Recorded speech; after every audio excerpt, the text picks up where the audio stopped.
అంక శ్రేణి 4 పదాలు కనుక్కోవాలి. మొదటి పదం ఇచ్చినారు, సామాన్య భేదము ఇచ్చినారు. అవునా? ఒకసారి రాస్తున్నానండి.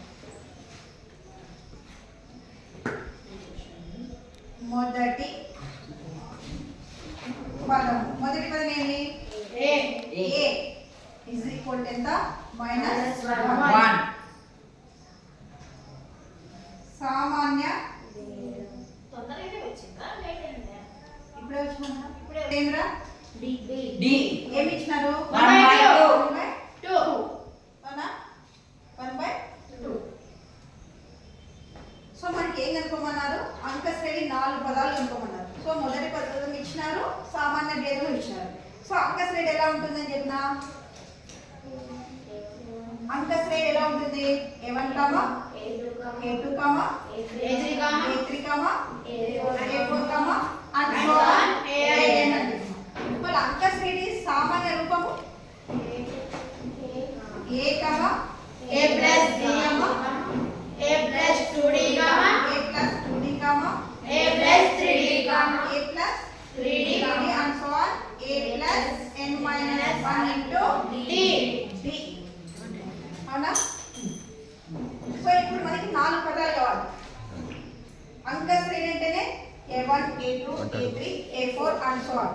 సో ఈ పదాలు ఉన్నాయి. సో ఒకటో పదం అంటే ఇది చేస్తే మనకి ఒకటో పదం వస్తుంది. ఇలా చేస్తే రెండవ పదం, ఇది చేస్తే మూడవ పదం, ఇది చేస్తే నాలుగవ పదం. సో ఫస్ట్ A1 రాద్దాం. A1 is equal to A1 లో ఏం ఇస్తున్నారు మనకి? -1. అవునా? సో A1 అంటే A కదా, is equal to ఎంత? -1. A2 ఎంత? A plus D. A అంటే ఎంత ఇచ్చినారు? -1 ప్లస్ D అంటే 1/2. అవునా? సో ఇప్పుడు ఎల్సిఎం చేస్తే cross multiplication butterfly method -2 teacher. ఎంత వస్తుంది? -1 వస్తుంది టీచర్. -2 plus 1 cross multiplication. అవునా? ఇక్కడ ఏం లేదంటే 1 ఉన్నట్టు. సో ఇవి రెండు ఏమైతుంది? 2 అవుతుంది. 1 into 2 2. Cross multiplication 2 into 1 -1. 1 into 1 1. -2లో నుంచి ఒకటి పోతే -1/2. A3 అంటే A3 A plus 2D. A అంటే ఎంత ఇచ్చినారు? -1 ప్లస్ D అంటే 2 ఉంది. D అంటే 1/2. ఇక్కడ చూడండి 2 కదా, 2 క్యాన్సిల్. సో ఏ మిగిలింది? -1 ప్లస్ 1 క్యాన్సిల్.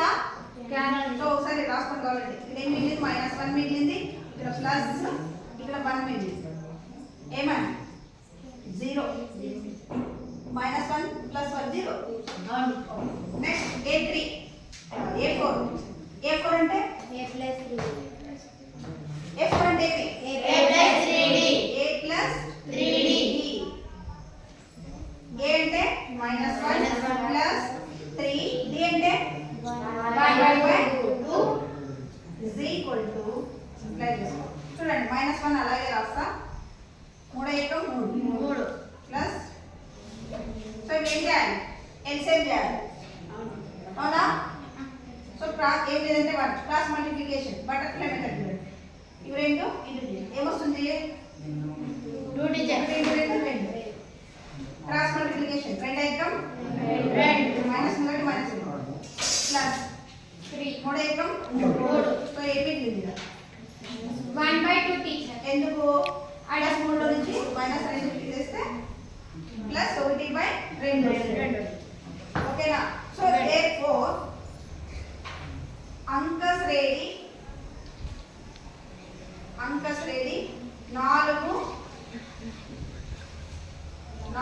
పదాలు. ఏమేమి వచ్చినాయి? 4 పదాలు ఏమేమి వచ్చినాయి? -1 minus 1 by 2. Next 0, 1 by 2. Stop.